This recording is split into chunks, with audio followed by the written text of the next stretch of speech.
इस ट्यूटोरियल के अंदर हम लोग बेसिकली दो इम्पॉर्टेंट टूल को डिस्कस करेंगे। नंबर 1 हम ब्लर टूल को देखने जा रहे हैं और स्मग टूल को देखने जा रहे हैं।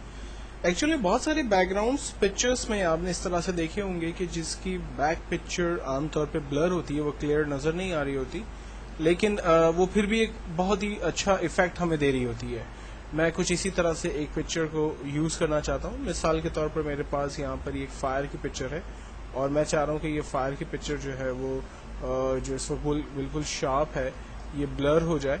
तो इसके लिए मैं ब्लर टूल को यूज़ करते हुए ब्लर के डायमीटर को अकॉर्डिंग टू द पिक्चर बड़ा करके मैं अपने पिक्चर के ऊपर जस्ट मूव कर रहा हूँ।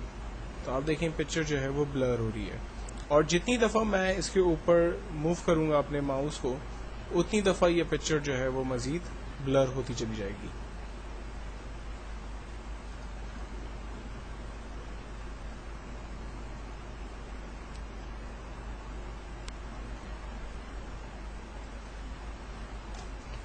ना पिक्चर को ब्लर करने के बाद अब मैं चाह रहा हूँ कि इसके ऊपर कोई नई पिक्चर जो है वो मैं पेस्ट कर दूँ और जस्ट लाइक ये एक बैकग्राउंड के तौर पर नज़र आए।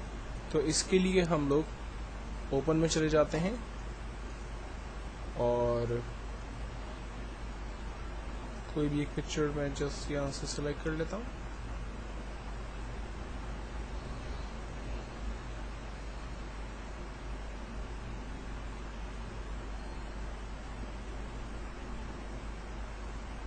चलिए, मेरे पास ये एप्पल की पिक्चर है। मैं मैग्नेटिक टूल की मदद से, मैजिक टूल की मदद से उसकी रेंज ले लेता हूँ और इसको इन्वर्स करके अपने पेज पे ड्रॉप कर देता हूँ। ये देखें पेज के बैकग्राउंड पे जो पिक्चर है वो बेसिकली ब्लर है, जबकि ओरिजिनल पिक्चर जो है वो हमारी बिल्कुल ही शार्प और क्लियर हमें नज़र आ रही है। ब्लर टूल का एक दूसरा फ़ायदा ये भी है कि आम तौर पे जब हम किसी पिक्चर को ओपन करते हैं और उस पिक्चर के कॉर्नर्स आमतौर पे अगर ये टूटे हुए हैं, लाइक इस पिक्चर का ये जो हैंड है ये टूटा हुआ है, मैं चाह रहा हूँ कि इसके कॉर्नर्स में शार्पनेस आ जाए, तो हम अपने हैंड ब्लर के टूल की मदद से इसके कॉर्नर की तरफ मूव करते हैं।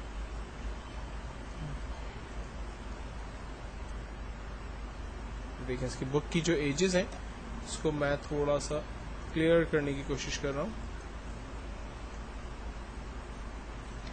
तो ऐसी इमेजेस जो कि आम तौर पे क्लियर समझ नहीं आ रही होती है, जिनके एजेस जो है वो आम तौर पे ठीक नहीं होती हैं, तो उन पिक्चर्स को हम लोग ब्लर की मदद से यूज़ करते हुए थोड़ा सा उसमें इफेक्ट जो है वो क्रिएट कर सकते हैं।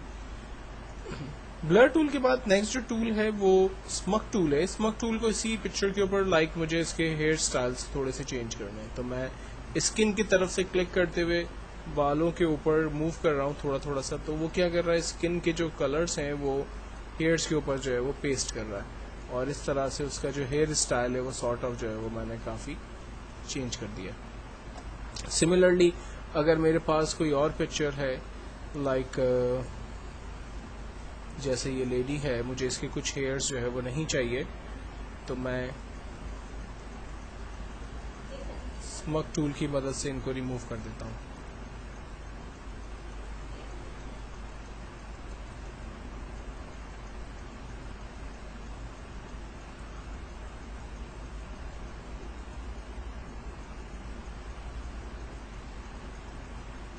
राइट, ये देखें मैंने इसके काफ़ी हेयर्स जो है वो चेंज कर दिए। तो ये बेसिकली कुछ एडवांटेजेस हैं स्मग टूल और ब्लर टूल के, जिसकी मदद लेते हुए आप अपनी इमेज के अंदर जो है वो चेंजिंग्स क्रिएट कर सकते हैं।